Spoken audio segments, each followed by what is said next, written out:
Joining us now is California Attorney General Kamala Harris. Attorney General Harris, welcome to the show.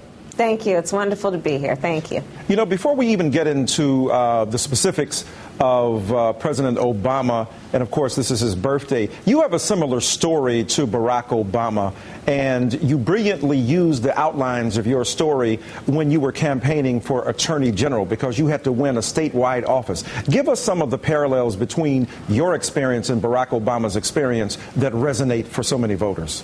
Well, of course, our president is very unique in many ways, but we do have, I think, a shared experience and focus. I talked a lot in my campaign about the fact that I'm one of two daughters of parents who met when they were graduate students at the University of California, Berkeley, when they were active in the civil rights movement. And I grew up then in that environment where all the adults around us were marching and shouting for that thing called justice. And in many ways, that's why I decided I wanted to be a lawyer in the tradition of Thurgood Marshall and Charles Hamilton Houston and Constance Baker Motley. I went on to Howard University, went to law school, and I became a prosecutor and have personally prosecuted some of the most serious and violent crimes you can imagine. And then I ran to become district attorney of San Francisco and won and was reelected, and then ran to become Attorney General of California based on a belief that government and these systems, including the criminal justice system, can and must do the important work of being a voice for the vulnerable.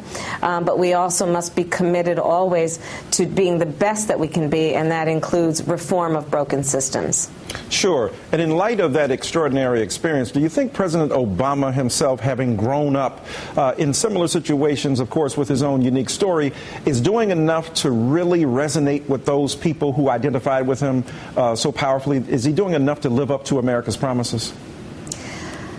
I think he is an extraordinary individual and president.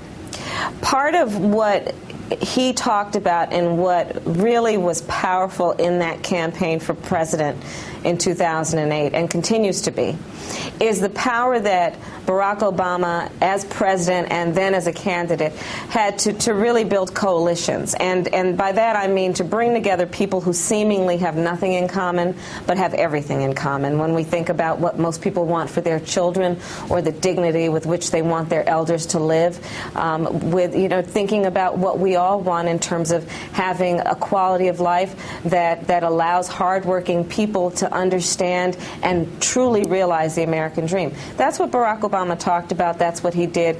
And it was the strength of building a coalition of people understanding and embracing the diversity of our country and bringing everyone together under one flag.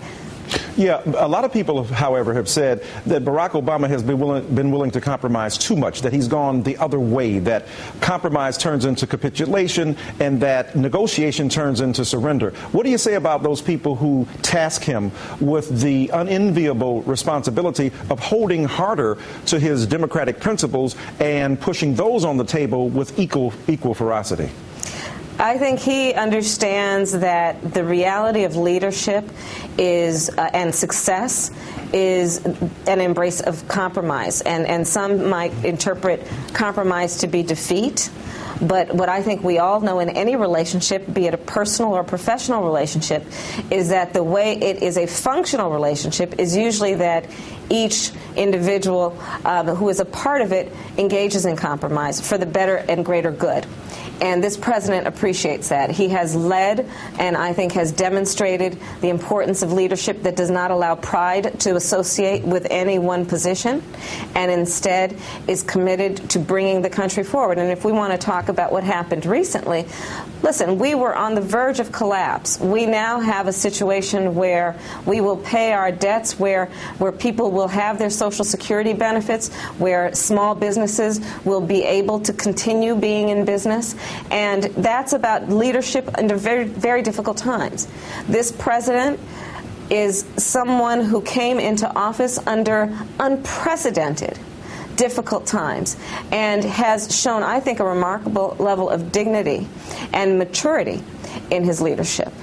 And given the fact that the Republicans have been so vigilant in pursuing their particular philosophical commitment to no new taxes and to cutting spending, do you think if America's safety net is cut, we'll ever see a middle-class kid like Barack Obama become president again? I mean, you've got to raise so much money, you can't even get educated in the same fashion, and you can't even pay your bills. As a career prosecutor, I'll tell you that I believe one of the greatest threats to our public safety is a lack of education for our children. I believe there's a very direct connection, in fact, between public education and public safety. And if we are truly committed to being smart on crime, we will be equally committed to making sure that our public school systems have all the resources they need. I think that the president is right in wanting to help people understand that most of these issues are actually not even bipartisan, they're nonpartisan.